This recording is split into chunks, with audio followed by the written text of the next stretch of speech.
What's going on, everybody? Josh Engleman here for OddsShopper.com, back again with those early MLB bets for Thursday, August 25th. Don't be afraid to hit that like button, subscribe to the channel, and hit the notification bell so you know when everything goes live. And head on over to Twitter.com and follow me at Josh Engleman. Would help me out a ton, if I'm being perfectly honest. I got two big bets for you tomorrow. Slightly smaller slate, so it was kind of hard to find the total goods. But I think I found two pretty good ones, and I'm excited to talk about it here on this video. But I'm really excited to talk about BetMGM and the offer that I have for you guys. Click the link in the description of this video and then sign up using the promo code JOSHMLB, JOSHMLB. One big word, smush all those letters together.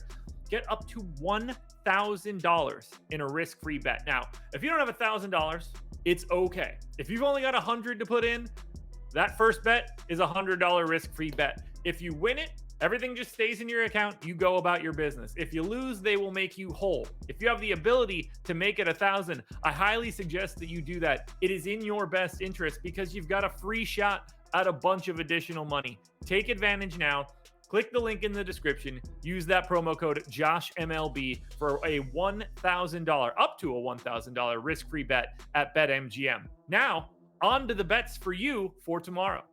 First up, we're heading to the Angels and Rays game. I want to take the over 6.5. It is minus 125 right now, and I'm taking that bad boy for 2 units. Right now, I've got this one at 8 runs. This one's going up. It's definitely getting to 7. This much we know. I highly recommend you get there before there's even more juice on that number. We'll start with the obvious.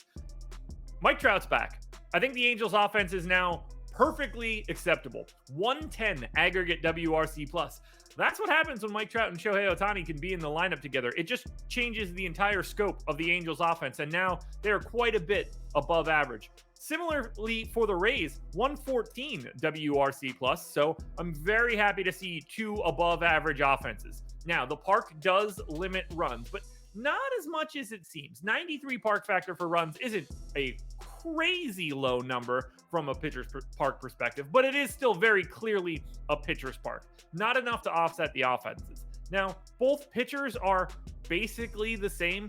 3.88 projected FIP from Patrick Sandoval. That's pretty good, above average for sure. Drew Rasmussen, 3.97, above average, but not as far. Like, you know, if that number gets above 4, you're like, okay, nothing here to like really get excited about. Angels bullpen, not all that great. Rays bullpen is pretty good, but the two clear pieces here are the Angels offense and the Rays offense, and I think it just simply gets negated by the pitching. So I've got the Angels at 3.7 runs. That's well above or well below a normal average offense. I mean, we're talking about 4.4 runs as an average.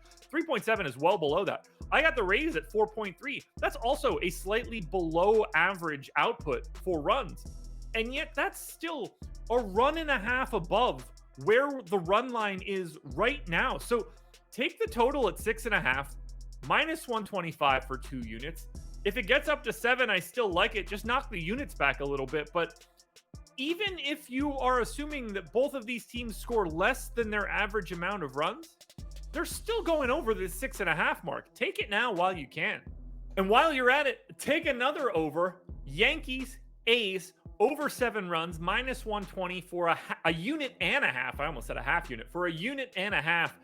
This one looks great to me too. Now, we know that the Yankees offense is way above average. 120 WRC plus for this team. That's incredible.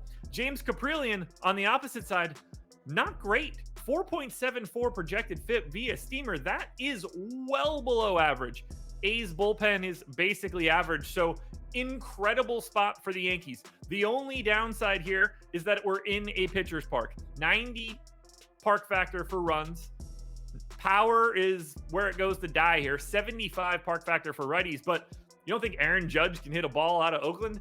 I think that he can. You think Giancarlo Stanton can hit a ball out of Oakland? I think he can. So they're more set up to succeed in Oakland. But either way, I got him at 4.5 runs. So that is barely above average in a matchup that is fantastic. Now, on the opposite side, Oakland's offense is about average at best. 101 projected WRC plus. They got a matchup against Jameson Taillon, who is basically a league average pitcher, in and around there. Now, the Yankees bullpen is a little bit better, so you got to kind of want to hope that they get to tie on early.